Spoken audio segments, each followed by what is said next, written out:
A black woman is accused of shoplifting by a racist store manager. The next day, the black woman shocks the store when she returns. Jasmine Miller stepped out of the bustling afternoon streets and into the cool, air-conditioned lobby of Prestige Palace. The high-end department store was a gleaming beacon of luxury, its polished marble floors reflecting the soft, ambient lighting. The air was infused with the faint scent of expensive perfume, and the quiet hum of classical music played in the background, creating a sense of calm exclusivity. Jasmine paused just inside the entrance, glancing around to get her bearings. She was here to find a birthday gift for her best friend, something special to show her appreciation. Rachel had been her rock through thick and thin, and Jasmine wanted to give her something that matched her elegance and strength. Jasmine's eyes fell on a display of jewelry to her right. She made her way over, her heels clicking softly on the floor. As she approached, she noticed the intricate designs of the necklaces and bracelets laid out under the glass. Each piece seemed to sparkle with a life of its own,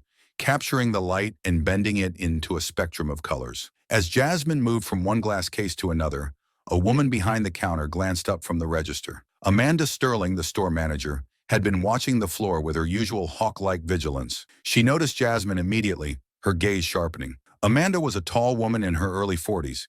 She prided herself on maintaining the store's reputation for exclusivity, often taking it upon herself to personally monitor the clientele. Amanda's eyes followed Jasmine as she browsed. There was nothing outwardly unusual about the customer, yet something about Jasmine didn't sit right with Amanda. She couldn't quite place it, but a feeling in her gut told her to be cautious. Years of experience had taught Amanda to trust her instincts. She signaled David Lopez, the security guard standing near the entrance, with a slight nod of her head. David, who had been watching the flow of customers without much interest, straightened at Amanda's cue. He was in his late 20s, with dark hair and a solid build, wearing the standard-issue black uniform of the store's security team. He didn't question Amanda's signals. He had learned long ago that it was easier to follow orders than to question them. "Keep an eye on her," Amanda said quietly, nodding towards Jasmine. "I have a feeling about this one." David hesitated. "Her? She looks like she's just shopping." Amanda's eyes narrowed slightly. "That's what they all look like before they try something. Just stay alert." David nodded, feeling a slight discomfort in his stomach, but not wanting to argue. He turned his attention back to Jasmine, who had moved to another section of the jewelry display. Jasmine was oblivious to the scrutiny. She continued browsing, occasionally picking up a piece to examine more closely. She held a delicate silver bracelet in her hand, admiring the way the light played off its intricate design. It reminded her of something Rachel would love, elegant yet understated. As she turned it over in her hands, considering her options, she sensed a shift in the atmosphere around her. Looking up, Jasmine noticed Amanda watching her from across the counter. Their eyes met for a brief moment before Amanda looked away, pretending to busy herself with rearranging a display. Jasmine frowned slightly but shrugged it off. High-end stores often had staff watching closely. It wasn't anything new. She continued browsing, moving toward a case that displayed a row of elegant necklaces. She was completely focused on the jewelry, unaware that Amanda had stepped out from behind the counter and was moving in her direction. David followed Amanda's lead, trailing a few steps behind. Jasmine felt the presence of someone nearby and looked up. Amanda was standing just a few feet away, her expression polite but guarded. Jasmine offered a small smile. "Good afternoon," Jasmine said, trying to break the sudden tension she felt in the air. Amanda returned the smile, though it didn't quite reach her eyes. "Good afternoon. May I help you find something?" Jasmine shook her head. "I'm just looking for now, thank you. I'm trying to find a gift for a friend." Amanda's smile tightened. "Of course. Let me know if you need any assistance." She lingered for a moment longer than necessary before turning away, her eyes flicking toward David, who was watching from a distance. Jasmine watched Amanda walk away, a slight sense of unease creeping into her thoughts. She couldn't shake the feeling that something was off, but she brushed it aside, focusing again on her task. She reached out to pick up a necklace, holding it up to the light to see how it caught the shine. As Jasmine admired the necklace, Amanda walked back to the counter, her movements purposeful. She watched Jasmine closely, her suspicion growing. To her, Jasmine's calm demeanor seemed like a front, a practiced act that masked an ulterior motive. She didn't know exactly what it was about Jasmine that made her uneasy, but she was determined to find out. "David," Amanda called softly, catching the security guard's attention again. "Stay close. I think we might need to intervene soon." David nodded, feeling the weight of Amanda's words settle in his gut. He positioned himself closer to Jasmine, watching as she browsed. Jasmine, engrossed in her search for the perfect gift, remained blissfully unaware of the eyes tracking her every move. In this ordinary setting, an ordinary day, the seeds of conflict had been planted. The atmosphere, once calm and inviting, now held a hint of tension, like a storm waiting to break. Jasmine continued to browse through the jewelry, running her fingers over a gold necklace with a delicate pendant. She admired the craftsmanship, momentarily lost in thought. She was mentally weighing the price against the significance of the gift when she felt someone approach her again. Glancing up, she saw Amanda Sterling walking directly toward her, this time with a firm and purposeful stride. Jasmine felt a flicker of unease. Something about the manager's expression made her feel suddenly self-conscious. "Ma'am, I'm going to have to ask you to come with me," Amanda said, her voice clipped and professional. Jasmine blinked, caught off guard. "Excuse me, is there a problem?" she asked, trying to keep her tone polite despite her surprise. Amanda's face was impassive, her eyes cold and assessing. "I've been watching you for a while now. We have reason to believe you may have taken something from the store," she stated bluntly. Jasmine's mouth fell open. "Taken something? I haven't taken anything.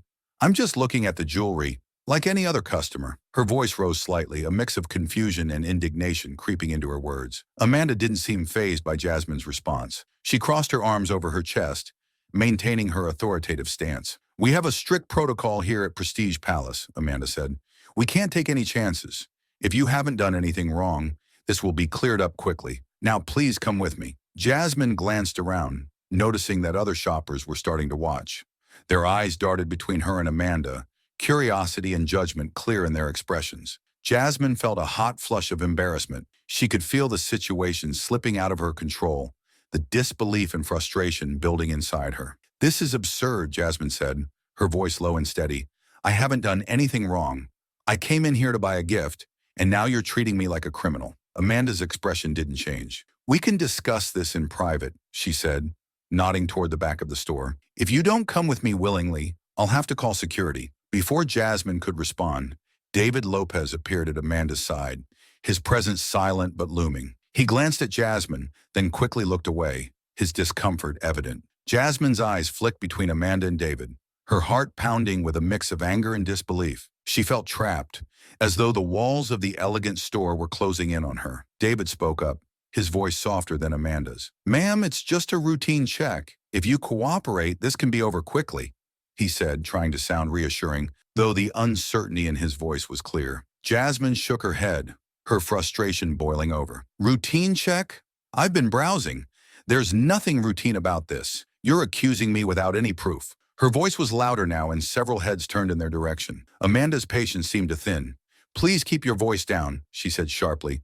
"This isn't a debate. Either you come with us now, or I'll have David escort you out of the store. Your choice." Jasmine clenched her fists at her sides, the urge to argue warring with her desire to avoid making a scene. She looked at David, hoping for some sign of empathy or support, but his expression remained guarded. Jasmine took a deep breath, trying to steady herself. "Fine," she said through gritted teeth, "but I'm not letting you search me without a good reason.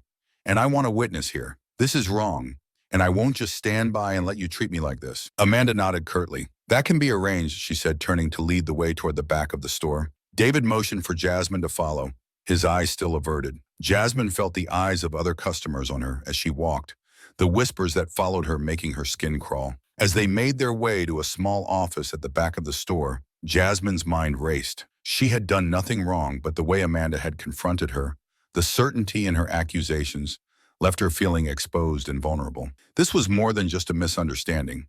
It felt like an attack on her very character, an assumption about who she was based solely on appearance. Inside the office, Amanda gestured for Jasmine to sit. The room was small, with a desk, a couple of chairs, and a locked cabinet along one wall. David stood by the door, his stance awkward, as if he wasn't sure where to place himself. "Now," Amanda said, leaning against the desk, "I need you to empty your pockets and open your bag. This will go faster if you cooperate." Jasmine hesitated, her mind flashing through her options. She could refuse, demand to see a lawyer, or call the police. But the thought of prolonging this ordeal in the cramped, sterile office made her stomach twist. She decided to comply, if only to prove her innocence and end this humiliation as quickly as possible. Slowly, Jasmine reached into her pockets, pulling out her phone, a set of keys, and a small tube of lip balm. She set them on the desk with deliberate movements. Then she opened her handbag, showing Amanda its contents: a wallet, a notebook, a pen, and a pair of sunglasses. Amanda peered into the bag, her expression still unreadable. Jasmine felt a spark of anger flare up as she watched Amanda scrutinize her personal belongings as if searching for evidence of a crime. Finally, Amanda straightened, clearly finding nothing of interest. "See?" Jasmine said, her voice shaking slightly. "There's nothing. I told you I didn't take anything." Amanda's face softened just a fraction, but her tone remained businesslike. "You may not have taken anything yet, but we still have our procedures. I'll be watching you closely if you decide to continue shopping." Jasmine's mouth tightened. "I'm not buying anything from this store now," she said. "I came in here for a gift, not to be treated like a thief." Amanda raised an eyebrow. "That's your choice, of course, but you need to understand we take these matters seriously. Our customers expect the highest level of security and service." Jasmine stood, gathering her things and putting them back into her pockets and bag. She looked at David, who had been silent throughout the ordeal. He finally met her eyes, and she thought she saw a flicker of something. Sympathy, maybe, or regret, but it was gone as quickly as it came. "This isn't about security," Jasmine said quietly, looking back at Amanda. "This is about profiling. You saw me, and you assumed I was here to cause trouble. That's not security. That's prejudice." Amanda's expression hardened. "We don't tolerate accusations of that kind, ma'am. If you feel our actions were unjustified, you're welcome to take it up with our customer service department." Jasmine didn't respond. She turned and walked out of the office, her steps firm and purposeful. David opened the door for her, and she felt his eyes on her back as she left. The whispers in the store had died down, but Jasmine could still feel the weight of the stares, the judgment in every glance that followed her out of Prestige Palace outside. Jasmine paused, breathing in the fresh air, trying to calm her racing heart. The encounter replayed in her mind, each word and action deepening her sense of violation. She pulled out her phone and dialed Rachel's number, her hand trembling slightly as she held the phone to her ear. "Rachel," Jasmine said when her friend answered, "I need to talk to you.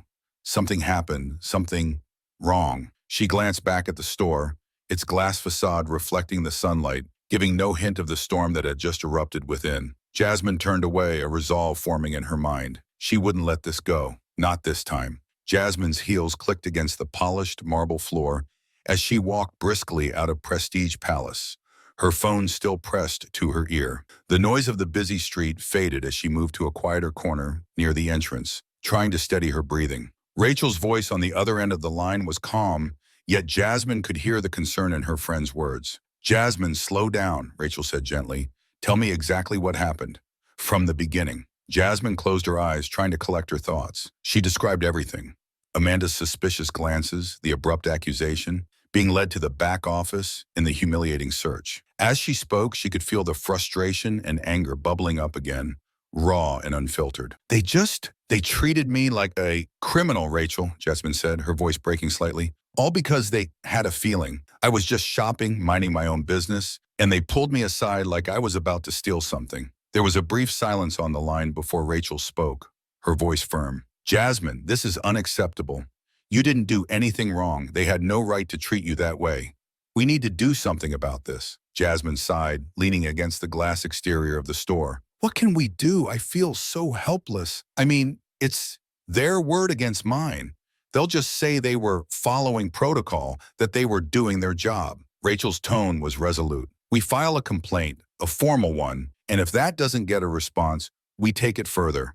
We can file a lawsuit for racial profiling. They can't just get away with this. It's not right, and it's not legal." Jasmine's mind raced. A lawsuit? It sounded daunting, almost impossible. But the more she thought about what had happened, the more she felt a spark of resolve. She wasn't just angry. She was tired of being seen a certain way, treated a certain way, simply because of how she looked.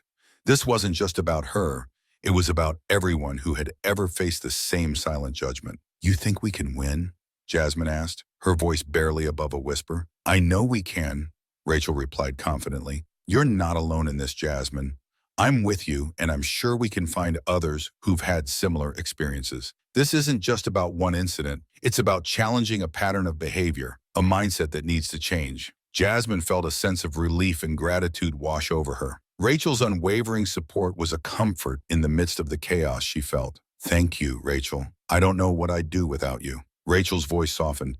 "You don't have to do anything alone. I'll come by tonight, and we'll go over everything. Just hang in there, okay?" We'll get through this. After ending the call, Jasmine took a few moments to compose herself. She glanced back at the store, its grand entrance now feeling more like a barrier. She pushed off the glass wall and walked to her car, her steps more purposeful, her mind clearer. She was going to fight this, and she wasn't going to back down. Later that evening, Jasmine sat on her living room sofa, a cup of tea in her hands, waiting for Rachel. The apartment was quiet, save for the ticking of the wall clock. Jasmine's thoughts drifted back to the day's events, replaying each moment, each word exchanged with Amanda. The indignation she felt had only grown stronger. A knock on the door pulled Jasmine from her thoughts. She got up, opening it to find Rachel standing there, a determined look on her face. Rachel was carrying a briefcase, her expression professional, but with a hint of the personal concern she felt for her friend. "Hey," Rachel said, stepping inside and giving Jasmine a quick hug. "How are you holding up?"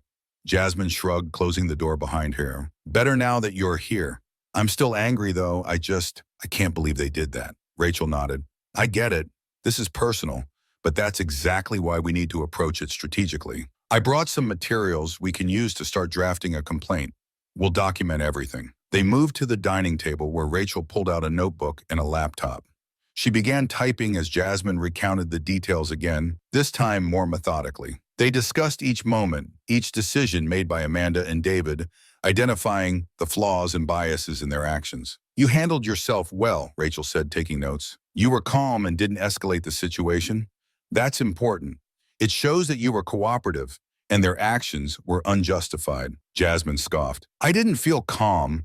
I felt humiliated, like everyone was staring at me, judging me. And then Amanda, she was so sure, so certain that I was up to something. It's like she could not see me as a real person, just some stereotype she's supposed to watch out for." Rachel looked up from her notes, her eyes serious. "That's exactly why this lawsuit matters, Jasmine. It's about more than just this one incident. It's about challenging that automatic suspicion, that racial profiling. We need to make them see the damage it does, how it strips away dignity and respect." Jasmine nodded, her resolve hardening. "Let's do it. Whatever it takes. I don't want this to happen to anyone else, and I want them to know that what they did was wrong." Rachel smiled. "That's the spirit. We'll start with a formal complaint, and I'll contact some colleagues who might be able to help with the legal side of things. And I'm going to reach out to some advocacy groups, see if we can get some support. The more voices we have, the stronger our case." They spent the next few hours drafting the complaint, outlining the events, and detailing the emotional impact it had on Jasmine. By the time they finished, Jasmine felt a mixture of exhaustion and determination. It was a start, a step toward reclaiming her dignity and standing up for her rights. As Rachel packed up her things, she paused, looking at Jasmine. "You did great today, Jasmine. This isn't easy, but you're handling it with so much strength. Remember, you're not alone in this." Jasmine smiled, feeling a warmth of gratitude. "Thanks, Rachel, for everything. I couldn't do this without you." Rachel hugged her friend again. "We're in this together. We're going to make them listen, make them see, and we're going to win." Jasmine walked Rachel to the door, watching as she left. Closing the door behind her, Jasmine leaned against it for a moment, feeling the weight of the day lift just a little. She wasn't alone. She had Rachel, and she had a plan. She was going to fight back, and she was going to make a difference. Jasmine walked to the window, looking out at the city lights, her reflection faint against the glass. She had been humiliated today, but she wouldn't let that define her. Tomorrow, she would continue the fight, stronger and more determined. She wasn't just standing up for herself. She was standing up for everyone who had ever been judged unfairly. And with that thought, Jasmine felt a sense of calm wash over her, and she turned away from the window, ready to face whatever came next. Jasmine sat at her kitchen table the next morning, the sunlight streaming through the window, casting a warm glow on the cup of coffee in front of her. She stared at the steam rising from the mug, her mind still lingering on yesterday's events. Her phone buzzed on the table, pulling her from her thoughts. It was a text from Rachel. "Call me when you're ready. We'll get started on the next steps." Jasmine took a deep breath, feeling a sense of resolve settle in. She picked up the phone and dialed Rachel's number. It rang only once before Rachel answered. "Hey, Jasmine," Rachel said, her voice bright. "How are you feeling today?" Jasmine sighed. "Still a bit shaken, but I'm okay. I can't stop thinking about what happened. The way they looked at me like I was automatically guilty. I want to do something, Rachel. I don't want anyone else to go through what I did." Rachel's tone was reassuring. "And we will. I've already started drafting the formal complaint. We'll file it with the store's corporate office first, Then we can take it to the next level if they don't respond appropriately. This isn't going to be just about a complaint, Jasmine. We're going to push for policy changes. They need to know this isn't acceptable. Jasmine felt a small sense of relief hearing Rachel's confidence. What should I do? She asked. I want to help. I want to be part of this, not just a victim. Good, Rachel replied. I've been thinking about that. I want you to write a personal statement. Describe everything that happened, how it made you feel, and why you believe it was racially motivated. Be honest, even about the emotions. We'll use it as part of our documentation. Your voice is powerful, Jasmine. It's your experience that will make people listen. Jasmine nodded even though Rachel couldn't see her. I can do that. I'll start today. Should I also reach out to anyone else? Like maybe people I know who shop there to see if they've had similar experiences? Rachel paused for a moment. Yes, that's a good idea. If we can gather more testimonies, it strengthens our case. I'll also reach out to some civil rights organizations. If we get them involved, it adds more weight. This isn't just a personal issue, it's a societal one. Okay, Jasmine said, feeling more focused. I'll write my statement and start asking around. And Rachel, thank you for being there, for helping me with this. You don't have to thank me, Rachel said softly. You're my best friend, Jasmine. This is what friends do. Besides, this is important, not just for you, but for everyone who's ever been judged unfairly. We're making a stand together. They ended the call, and Jasmine felt a surge of determination. She grabbed her laptop from the living room and brought it to the kitchen table. She opened a blank document and stared at the screen for a moment, gathering her thoughts. Then she began to type. Personal statement of Jasmine Miller. Yesterday, I walked into Prestige Palace to buy a birthday gift for my best friend. I had every intention of finding something special, something that would show how much I appreciate her. Instead, I was accused of shoplifting. The store manager, Amanda Sterling, said she had been watching me and felt that I was acting suspiciously. She demanded that I come with her, then had a security guard search my belongings in a small office in the back of the store. At that moment, I felt humiliated. I felt small. I felt like my dignity was being stripped away, right in front of other customers who watched and whispered.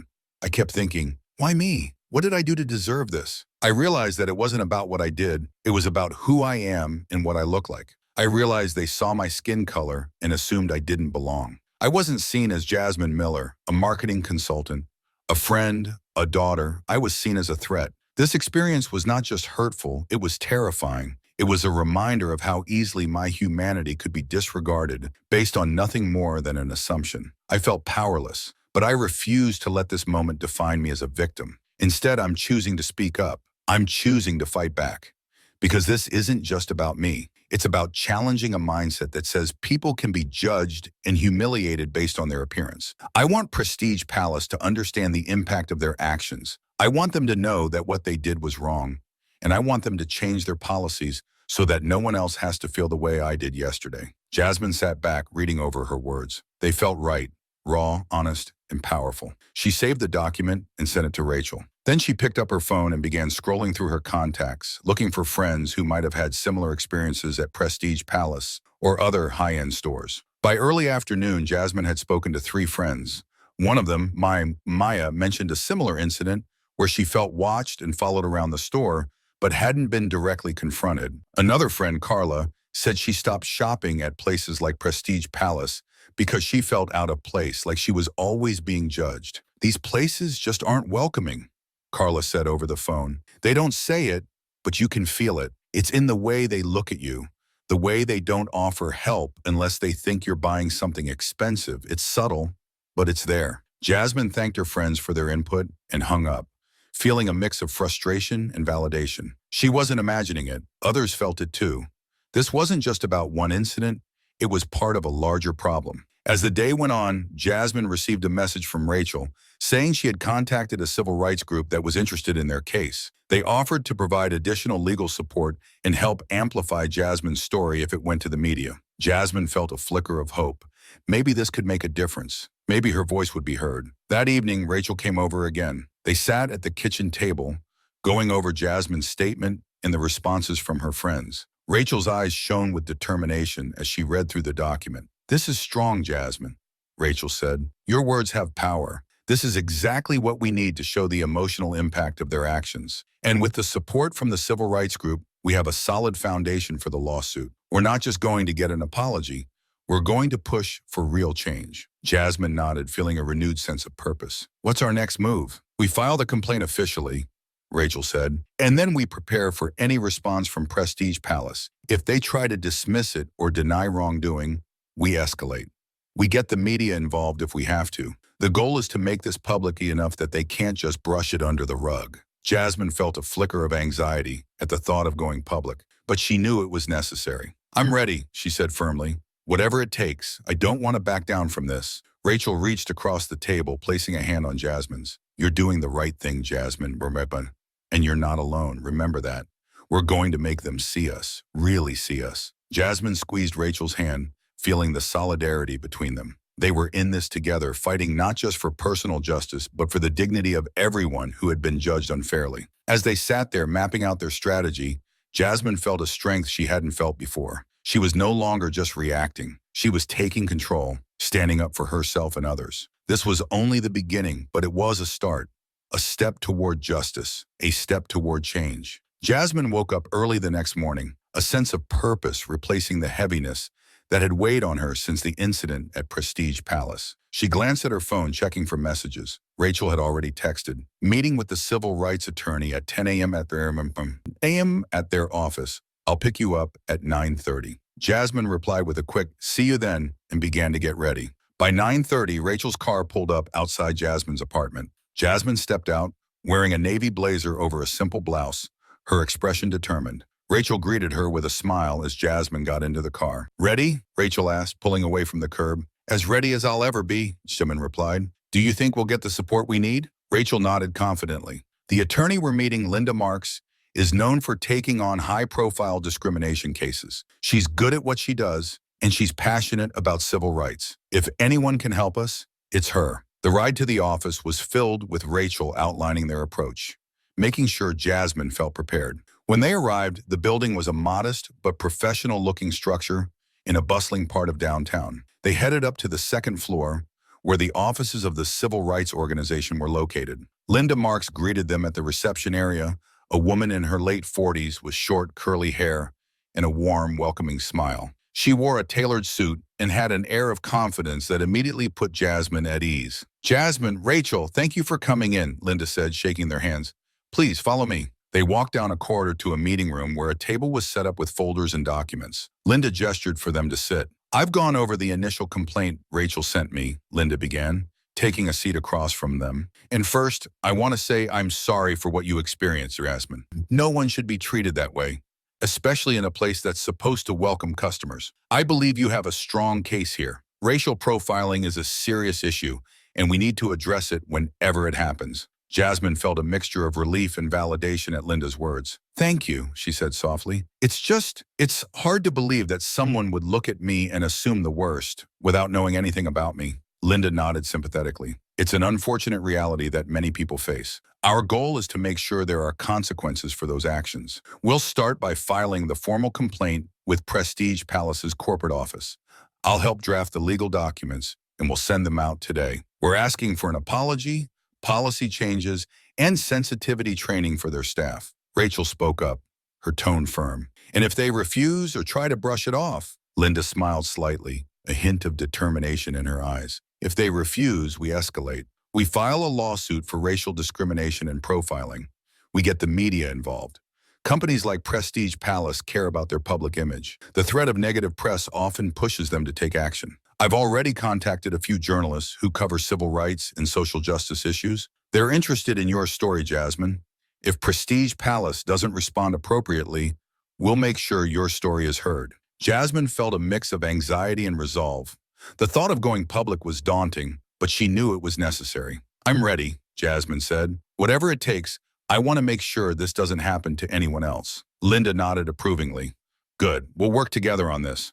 I'll keep you both updated on any responses we get from the corporate office. In the meantime, if you think of anything else that might be relevant, let me know. Every detail helps build our case. They spent the next hour reviewing the formal complaint, outlining the specific demands they were making. Jasmine's personal statement was included, along with testimonies from her friends who had experienced similar treatment. By the time they left Linda's office, Jasmine felt a sense of empowerment. They were making progress. They were fighting back. The following week was a whirlwind of activity. Rachel and Jasmine met with Linda several times, refining their approach and preparing for potential responses from Prestige Palace. Meanwhile, Linda contacted the media, providing background information about the case without revealing Jasmine's identity just yet. One afternoon, Rachel called Jasmine with news. "A reporter from the Daily Times wants to do an interview," Rachel said excitedly. "They've been covering stories on racial discrimination and profiling. They think your case could be a significant piece. How do you feel about going public?" Jasmine hesitated. "It's scary," she admitted, "but if it helps bring attention to this issue, I'm willing to do it. I want people to know what happened. I want them to see that it's not just an isolated incident." Rachel's voice was filled with encouragement. "You're brave, Jasmine. You're turning something awful into a chance to make a difference. We'll prepare together. Linda can join us for the interview. You won't be alone." 2 days later, Jasmine found herself sitting in a cafe, waiting for the reporter from the Daily Times. Rachel and Linda sat beside her, providing moral support. Jasmine took a deep breath, feeling the weight of the moment. She had agreed to use her real name, knowing the impact would be greater if she stood behind her story. The reporter, a young woman named Emily Torres, arrived with a notebook and a recorder. She introduced herself and expressed her sympathy for Jasmine's experience before starting the interview. "Jasmine, can you tell me what happened that day at Prestige Palace?" Emily asked gently, turning on the recorder. Jasmine took a deep breath and began recounting the events. She spoke about Amanda's suspicious glances, the accusation, the search, and the humiliation she felt. She described the sense of violation, of being judged solely by her appearance. Emily listened intently, jotting down notes. "How did that experience affect you?" she asked. "It made me feel small," Jasmine said, her voice steady, "like my dignity didn't matter, like who I am as a person didn't matter. All they saw was a stereotype, and I realized this isn't just about me. This is a broader issue. Racial profiling is something that affects so many people, and it needs to stop. We need to challenge these assumptions and hold people accountable for their actions." Linda added, "We're pushing for policy changes at Prestige Palace. We want them to implement sensitivity training and establish clear guidelines to prevent racial profiling. This isn't just about one lawsuit.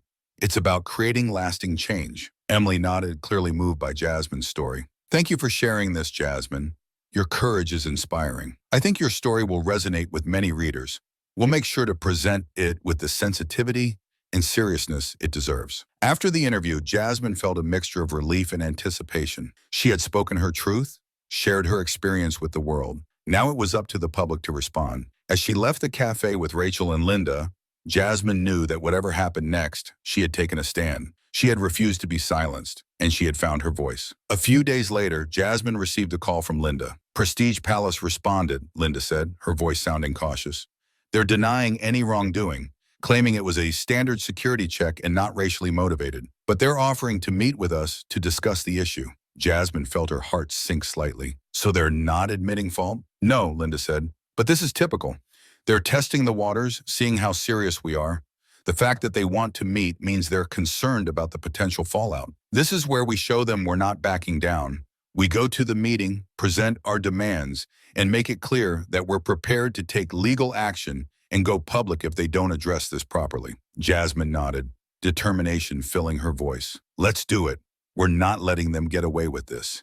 They need to understand the impact of their actions, and they need to make real changes." As Jasmine hung up the phone, she felt a sense of purpose solidify within her. They were making progress, and the support from the civil rights organization and the media attention was adding weight to their cause. Jasmine knew the fight wasn't over, but she was ready to see it through to the end. She sat down at her kitchen table, glancing at the notes she had taken throughout the process. Each word, each meeting, each step was part of the larger journey toward justice. Jasmine was no longer just reacting to what had happened. She was actively shaping the outcome. And in that moment, she felt stronger than she ever had before. Jasmine sat in her car, parked outside Prestige Palace for the first time since the incident. She hadn't planned to come here today, but something had drawn her back. She needed to see it again, to remind herself why she was fighting. She was about to get out of the car when her phone rang. It was a number she didn't recognize.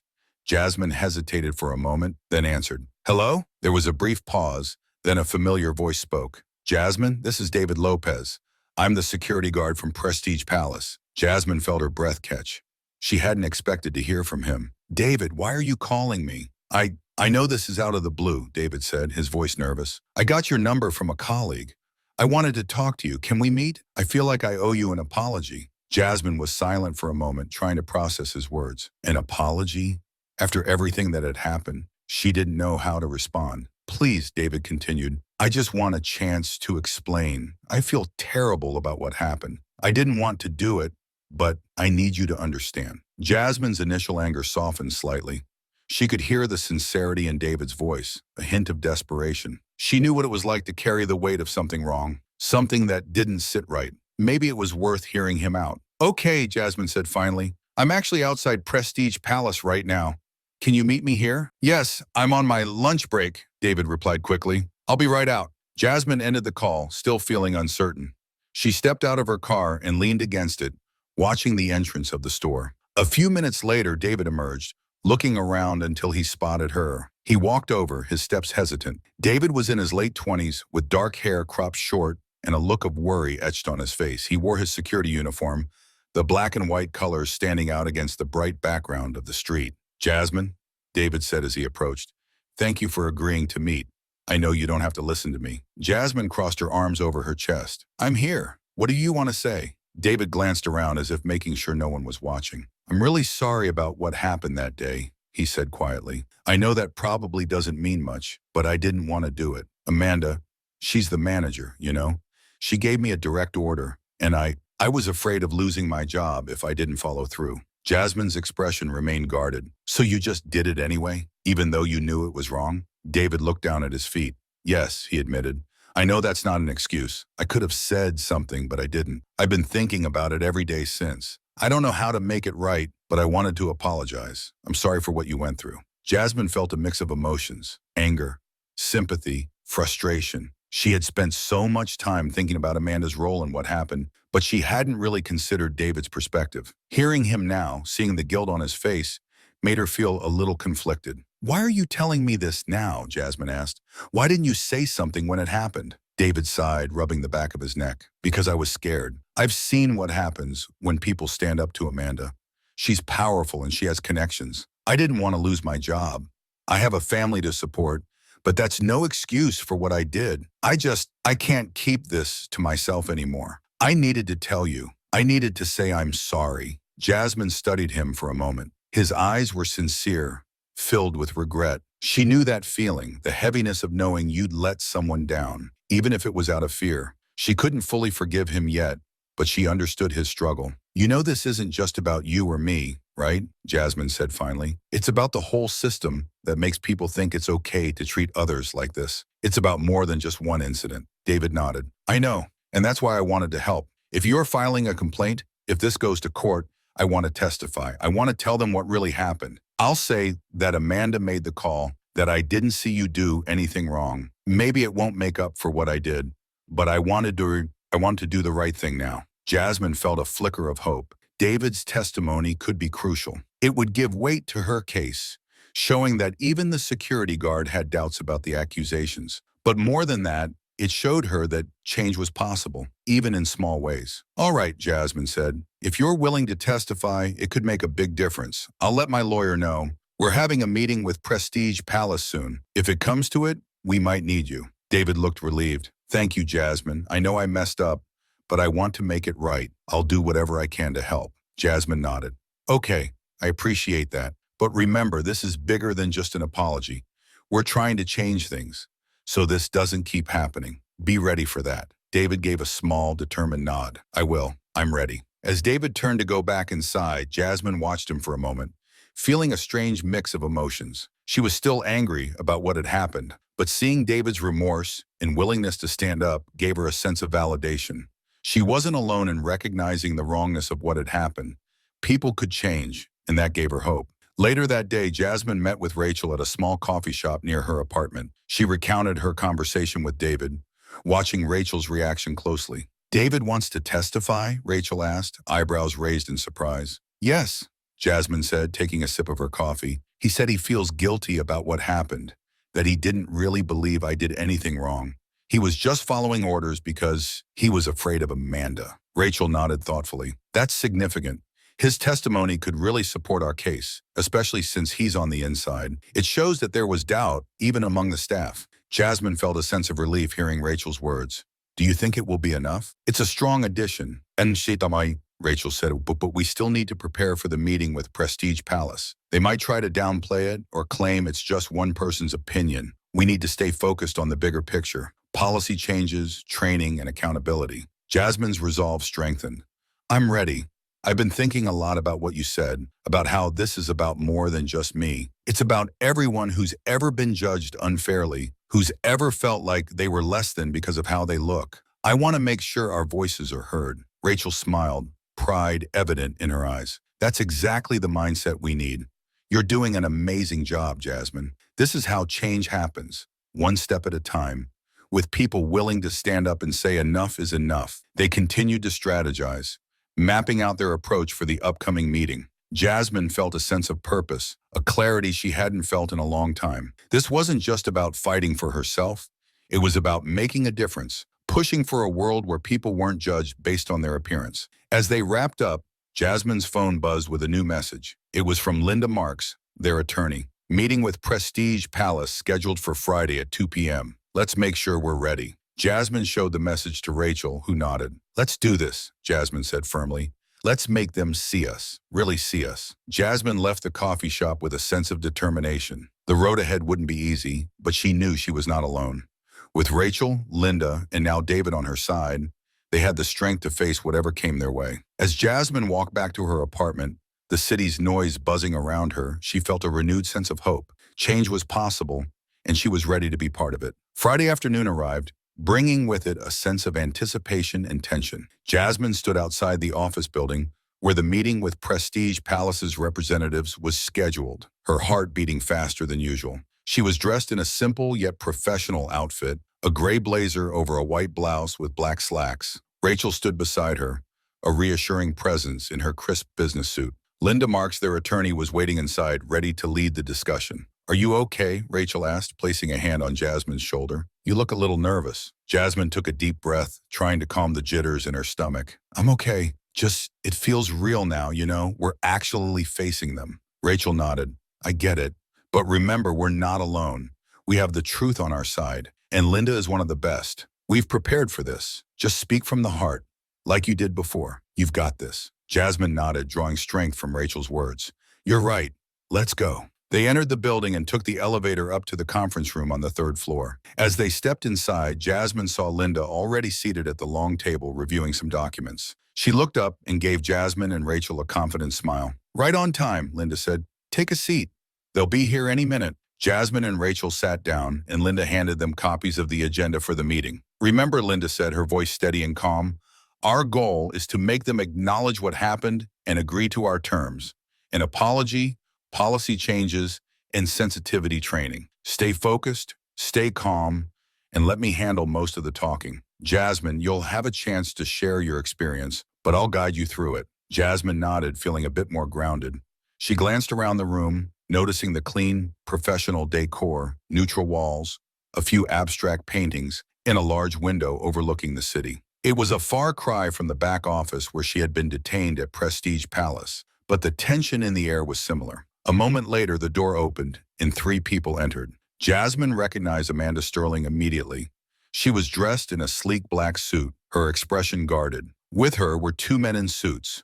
One was the store's district manager, Robert Clay, a tall man with graying hair and a serious demeanor. The other was a lawyer representing Prestige Palace, a younger man with a briefcase and an air of confidence. Good afternoon, Linda greeted them, standing to shake hands. I'm Linda Marks, representing Jasmine Miller. This is Rachel Owens, also part of our team. And of course, you know Ms. Miller. Good afternoon, Robert Clay said, his tone polite but businesslike. I'm Robert Clay, the district manager. This is Amanda Sterling, our store manager, and Mark Denton, our legal counsel. Let's get started, shall we? They all took their seats, facing each other across the table. The atmosphere was thick with formality, each side measuring the other. Linda began, her voice steady. We're here to discuss the incident that took place on August 26th at Prestige Palace, involving my client, Jasmine Miller. As you know, Ms. Miller was accused of shoplifting without evidence, detained, and searched, which caused her significant emotional distress. We believe this action was motivated by racial profiling, and we are seeking an apology, policy changes, and sensitivity to training for all staff to prevent such incidents from occurring in the future. Mark Denton, the store's lawyer, leaned forward slightly. Ms. Marks, Prestige Palace maintains that the actions taken by our staff were standard security procedures implemented to ensure the safety and integrity of our store. We do not engage in racial profiling, and any accusation suggesting otherwise is unfounded. Jasmine felt a spark of anger, but kept her expression calm. She knew this was coming. The denial, the refusal to acknowledge of any wrongdoing. Linda remained composed, her voice never wavering. Standard procedures do not justify targeting a customer based on appearance, Linda said firmly. Ms. Miller was detained without cause. No stolen items were found, and there was no behavior to suggest theft. The only factor that seemed to prompt suspicion was her race. Amanda shifted uncomfortably in her seat, her eyes flicking to Jasmine for a brief moment before looking away. Jasmine held Amanda's gaze, her expression steady. She wanted Amanda to see her, to understand the impact of her actions. We have statements from other employees, including the security guard involved.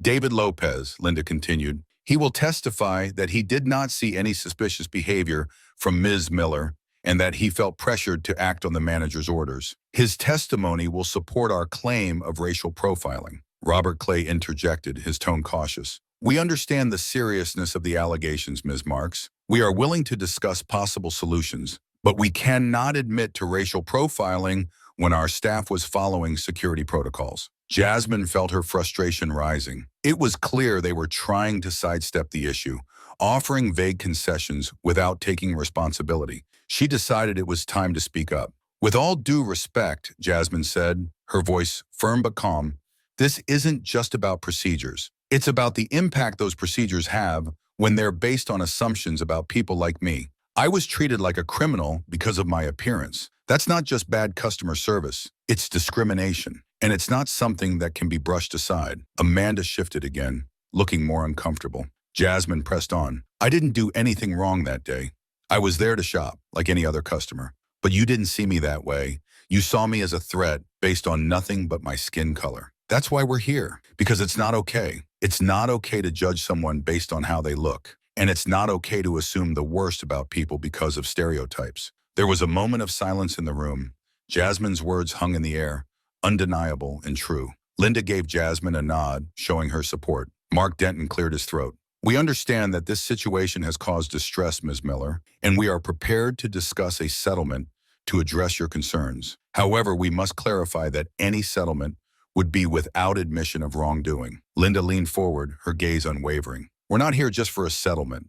We're here for accountability and change. We want a commitment to implement policies that prevent racial profiling, sensitivity training for staff, a public apology, and clear guidelines to ensure this doesn't happen again. That's non-negotiable. Robert Clay looked at Amanda, then at Mark Denton. The lawyer nodded slightly, signaling that they needed to consider the terms carefully. We'll take these demands under advisement, Robert said slowly. We need to consult with our corporate office before making any commitments. However, we want to assure you that Prestige Palace is committed to creating a welcoming environment for all customers. Linda's expression was firm. We'll expect a response within the next week. If we don't see a commitment to the changes we've outlined, we'll proceed with filing a formal lawsuit and involving the media. This isn't just about one person's experience. It's about setting a precedent and making sure no one else has to go through this. The meeting ended with a tense silence. As they left the conference room, Jasmine felt a mixture of relief and frustration. They hadn't gotten the immediate resolution she had hoped for, but they had made their demands clear. Now it was up to Prestige Palace to respond. That evening, Jasmine and Rachel sat together in Jasmine's living room, debriefing the day's events. Linda had left after assuring them she would handle all communications with Prestige Palace going forward. How do you feel? Rachel asked, pouring them both glasses of water. Tired, Jasmine admitted, but also hopeful. I think we made them listen. At least, I hope we did. Rachel nodded. You were amazing in there, Jasmine. You spoke your truth, and it made a difference. I could see it on their faces. They know they can't just ignore this. Jasmine managed a small smile. I'm glad David is willing to testify. It adds weight to our case. I just wish they'd admit they were wrong. Rachel squeezed Jasmine's hand. They will. We'll keep pushing until they do. And even if they never say it out loud, we'll make sure they change. That's what matters. Jasmine took a deep breath, feeling the exhaustion of the day settle in. Yeah, you're right. It's about the change, not just the words. We'll keep fighting, won't we? Rachel smiled. Always. We're in this together. As they sat in the quiet of the apartment, Jasmine felt a sense of peace. She had stood up for herself and others. The battle wasn't over, but she knew she had the strength to see it through. They had made their voices heard, and that was the first step toward real change. A week had passed since the meeting with Prestige Palace, and Jasmine was starting to feel the strain of waiting. Every day she checked her email and phone, hoping for news from Linda. The uncertainty hung over her like a dark cloud, making it hard to focus on anything else. She knew this was part of the process, but it didn't make the waiting any easier. Rachel had been checking in regularly, offering support and encouragement. Jasmine appreciated it more than she could express, but the anxiety still gnawed at her. She had stood up in that meeting, faced Amanda and the corporate representatives, laid bare her experience, and demanded change. Now all she could do was wait to see if it had made a difference. One morning, as Jasmine was getting ready for the day, her phone buzzed on the kitchen counter. She glanced at the screen and saw Linda's name. Her heart leapt into her throat. With trembling hands, she answered the call. Linda? Good morning, Jasmine, Linda said, her voice calm and professional. I have some news. I just received a response from Prestige Palace's corporate office. Jasmine felt her pulse quicken. What did they say? They've agreed to meet our demands, Linda said. They're offering a formal public apology for the incident. They're also committing to implement mandatory sensitivity training for all employees starting immediately. They've agreed to revise their security protocols to ensure that all customers are treated with respect and dignity, regardless of appearance. Jasmine's eyes widened, a wave of relief washing over her. They agreed to all of it? Yes, Linda confirmed. They understand that this situation has drawn media attention and that there's a risk of legal action. They've decided it's in their best interest to address the issue head-on. They've asked for a press conference where they can issue the apology publicly. They want you to be there, Jasmine. They want to acknowledge your courage and use this as an opportunity to show that they're taking meaningful steps to change. Jasmine felt tears prick her eyes. After everything she had been through, to hear that her fight had made a real impact was overwhelming. I don't know what to say, she admitted, her voice breaking. I didn't think they'd actually listen. They're listening, Jasmine, Linda said gently. You made them listen. This is a victory, not just for you, but for everyone who's ever been judged or mistreated because of their appearance. You should be proud of yourself. This kind of change doesn't come easily. Jasmine took a deep breath, trying to steady her emotions. When is the press conference? They want to hold it tomorrow afternoon, Linda said. I'll be there with you, along with Rachel. We'll make sure everything goes smoothly. They're preparing a statement, but you'll have the chance to speak if you want to. It's your call. Jasmine nodded, even though Linda couldn't see her. I want to speak. I want to make sure they understand why this matters. Absolutely, Linda said. I'll send you the details. Take some time to prepare. You've got this, Jasmine. I'll see you tomorrow. As Jasmine ended the call, a sense of calm settled over her. This was it, the moment she had been fighting for. She had turned a painful experience into an opportunity for change. Her voice had made a difference. The next afternoon, Jasmine stood outside Prestige Palace, the same store where the incident had occurred. A podium had been set up in front of the entrance, surrounded by reporters, cameras, and a small crowd of onlookers. A banner displayed the store's name above the door, looking almost apologetic in the bright afternoon light. Rachel stood by Jasmine's side, her hand resting on Jasmine's shoulder. You okay? She asked softly. Jasmine nodded, though her heart was racing. Yeah, just nervous. I've never done anything like this before. You'll be great, Rachel assured her. Just speak from the heart, like you always do. This is your moment. Linda approached them, holding a folder with notes. Jasmine, the CEO of Prestige Palace, Michelle Anderson, will start with the company's apology. After that, you'll have the floor. Remember, you don't have to say anything you're not comfortable with. Just be yourself. Jasmine nodded, feeling a wave of gratitude for the support around her. Thank you, both of you.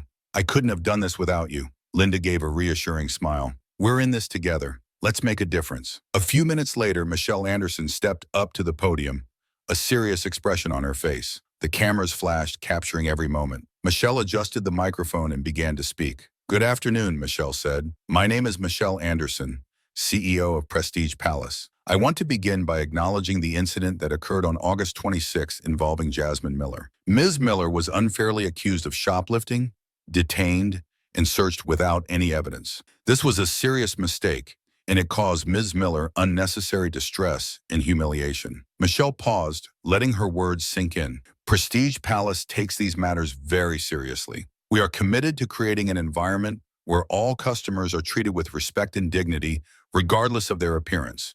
We recognize that our actions were wrong and that they were influenced by unconscious biases that have no place in our stores. Jasmine listened intently, feeling a mix of emotions. The apology was sincere, but it couldn't erase what had happened. Still, it was a step in the right direction. As part of our commitment to change, Michelle continued, we will be implementing mandatory sensitivity training for all our employees. We will revise our security protocols to prevent incidents like this from occurring in the future.